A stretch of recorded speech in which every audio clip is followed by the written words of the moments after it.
آج جب ہم فرقوں کی سوچی کو آگے بڑھاتے ہیں تو ہم چھٹے اور ساتویں فرقے کی بات کریں گے جنہیں جہمیہ اور مرجیہ کہا جاتا ہے۔ یہ دونوں فرقے اسلامی اتہاس میں بدعت کے معاملے میں کافی اثردار رہے، لیکن ان کا اثر امت کے لیے نقصان دہ ثابت ہوا۔ جہمیہ فرقہ جہم بن صفوان سے جڑا ہوا ہے، جو پہلے عراق کے شہر کوفہ میں تھا اور بعد میں ترکستان کے شہر ترمجے چلا گیا۔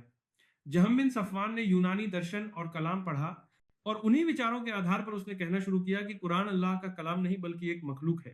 یہ عقیدہ اسلام کی بنیادی شکشاؤں کے خلاف تھا، کیونکہ نبی صلی اللہ علیہ وسلم کے سبھی صحابی اور شروعاتی امام جیسے امام ابو حنیفہ، امام مالک اور امام شافعی اس بات پر ایکمت تھے کہ قرآن اللہ کا کلام ہے، مخلوق نہیں۔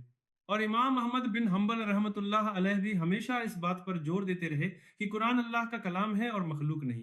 اس کے علاوہ جہمیہ اللہ کے ناموں اور گنوں کا بھی انکار کرتے تھے۔ ان کا کہنا تھا کہ اللہ کی کوئی صفت نہیں ہے، جبکہ قرآن اور حدیث میں بار بار اللہ کے نام اور صفتوں کا ذکر آتا ہے۔ ہاتھ، چہرہ اور سننے جیسی صفتوں کے بارے میں وہ کہتے تھے کہ اگر انہیں مان لیا جائے تو اللہ کو اس کی مخلوق جیسا ماننا پڑے گا۔ اہل سنت والجماعت نے اس سوچ کی سخت مخالفت کی اور کہا کہ اللہ کی صفتوں کو ویسے ہی مانا جائے جیسے قرآن اور حدیث میں آئی ہیں، نہ انہیں انسانوں جیسا سمجھا جائے اور نہ ان میں کوئی فیر بدل کیا جائے۔ جہمیہ یہ بھی کہتے تھے کہ نہ اللہ کسی کو دیکھتا ہے اور نہ قیامت کے دن کوئی اللہ کو دیکھے گا، جبکہ صحیح حدیثوں میں صاف طور پر بتایا گیا ہے کہ جنت کی سب سے بڑی نعمت اللہ کا دیدار ہوگا۔ مرجیہ فرقہ یہ مانتا تھا کہ ایمان صرف دل سے ماننے کا نام ہے اور اس کا عمل سے کوئی لینا دینا نہیں۔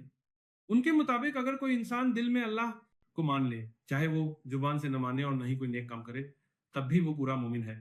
یعنی ان کے حساب سے عمل ایمان کا حصہ نہیں ہے، بس دل سے ماننا کافی ہے۔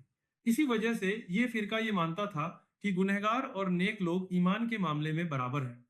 مرجیہ یہ بھی کہتے تھے کہ ایمان نہ بڑھتا ہے نہ گھٹتا ہے، جبکہ قرآن اور حدیث صاف طور پر بتاتے ہیں کہ ایمان عمل اور حالات کے ساتھ بڑھتا اور گھٹتا ہے۔ یہاں تک کہ ان کا یہ بھی ماننا تھا کہ اگر کوئی انسان کفر کے الفاظ بولے یا کھل کر اللہ کے حکموں کو مانے ہی نہ، تب بھی وہ مومن رہتا ہے۔ یہ سوچ کھلی گمراہی ہے اور اسلامی تعلیمات کے خلاف ہے۔ اہل سنت والجماعت کا عقیدہ اس کے بالکل الٹ ہے۔ ان کے مطابق ایمان 3 چیزوں سے بنتا ہے: دل سے ماننا، زبان سے اقرار کرنا اور عمل کے ذریعے اسے دکھانا۔ قرآن اور حدیث میں ایمان کو عمل سے جوڑا گیا ہے۔ مثال کے طور پر نبی محمد صلی اللہ علیہ وسلم نے فرمایا کہ ایمان کی کئی شاخائیں ہیں۔